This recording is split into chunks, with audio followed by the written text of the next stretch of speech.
Hey guys, this is Pedro back with another interview. This time covering VCT Masters Toronto 2025. My guest at this time is Kamo of Team Liquid, coming off of their match against BLG, in which they came out on the losing side, thus going down to the 0-1 matchup in the Swiss stage in said competition. So Kamo, really do appreciate the opportunity for this quick conversation. I want to ask you just sort of first and foremost about, coming off of this match with a loss. Once that sunset was wrapped up and you guys had to exit the stage, what was going through your mind? What were you feeling? And yeah. Yeah, so to be fair, I felt like this game could have gone either way. I think it came up to the details, like just winning a pistol, for example, which we didn't. And I feel like the whole game was kind of tough for us because of the way Bilibili started playing and their whole playstyle. Uh, yeah, and when it comes to Sunset, honestly, I didn't even know what to say anymore. I was out of course, just lack of preparation. That's it. Yeah, because I believe going over to Sunset now, that was the first time in which this team played on that map. I think since the time it finally became live again on the server. I mean, I think like when the map pit selection was going to make was being made, did you guys have that expectations that yeah, you were going to be playing Sunset, or was there anything like that? To be fair, the veto we got was exactly how we thought it would be. But yeah, just because of the limited time we have to practice, it was hard to prepare every map. Mhm. So was it just basically like it came down to just comfort picks for you guys to just try to like go through it? Yeah, kinda. Exactly how you explained it. Yeah. Oh, for sure, I definitely understand that. I mean, it's a pretty tough hand to deal with, when it comes to being a member of Team Liquid and just having to go through all of this process of just like having Penny in for nAts and then wondering whether nAts is going to show up even like during this competition. You can kind of elaborate on that if a yes or no. Just sort of like going through this experience right now. How are you viewing the difficulty of it all, just like from your point of view, just having to go through to the best of your abilities?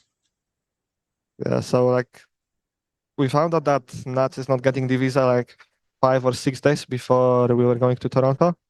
That's also when we started preparing for the tournament. The second we heard about it, I think everyone in the room got like kind of depressed, I would say.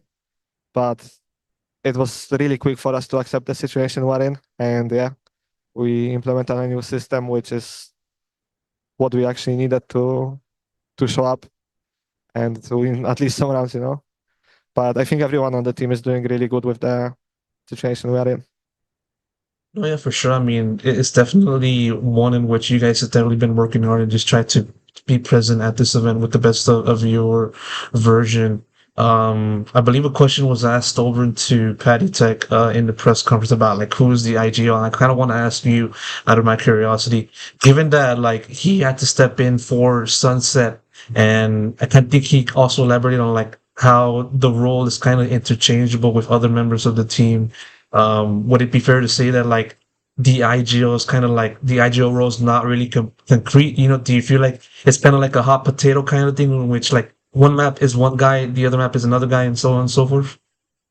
Yeah, so basically it's me and Kiko kind of taking the IGL role. It's like 50-50. And then Patty is just chipping in when needed and taking control of the mid rounds. So answering your question, we don't have a designated IGL. It's like we play off Phoenix to be fair. Like whoever feels it is just calling. Mhm.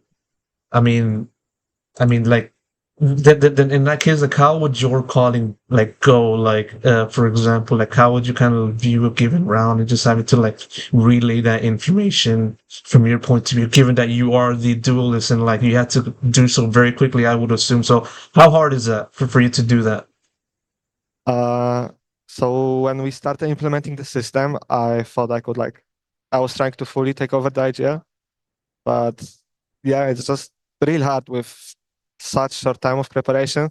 Like I said, like when we started playing Sunset, Patty had to chip in because we had no protocols, not enough press. I didn't know what to do against it. So yeah, it's super hard, honestly. But yeah, we gotta do what we gotta do. Of course, man. Does it kind of like change the expectations for like how far this team go? You know, given that like this team already competed in Bangkok and you had a pretty respectable showing over there. I believe just missing out on playoffs. I might be wrong. You can kind of correct me on that. But like with Penny into the squad and now having him, you know, work with the team for nAts, does it feel like the team's kind of goals change from like, okay, we got to do our best and go as far as we can to like being like, okay, then we just got to do our best, you know, at Yeah, least not do terrible, right? yeah. So honestly, we don't really have like a set goal for this tournament, and I think like the whole team is going in with no expectations at all. Like obviously we wanna win and we wanna show the best, but like there's no expectations there. So yeah, that's it. No, for sure, I understand. And going back into the matchup against BLG, I mean, it'd be fair to say that like it was a very scrappy, very tumultuous match. Given that like almost all three maps went to overtime, almost went to overtime. So we're looking at map two went to overtime, and then maps one and three went finishing like in the 13-10 affair score line. I mean, in a general sense, how did you view the difficulty of facing BLG? You know, what was the most what was the one thing that stood out to you when it comes to facing them and getting a sense of their play style as a unit?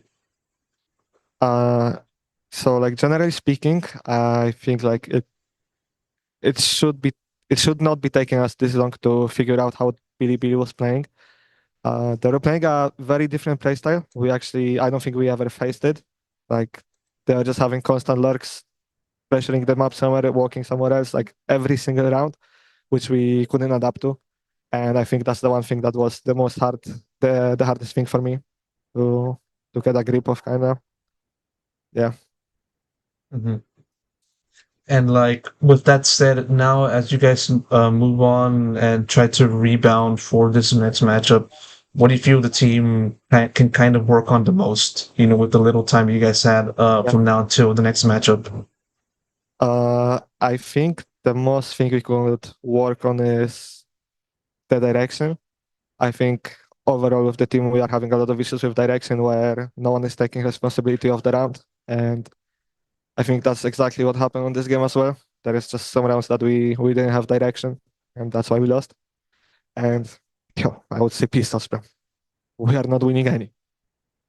Of course, of course.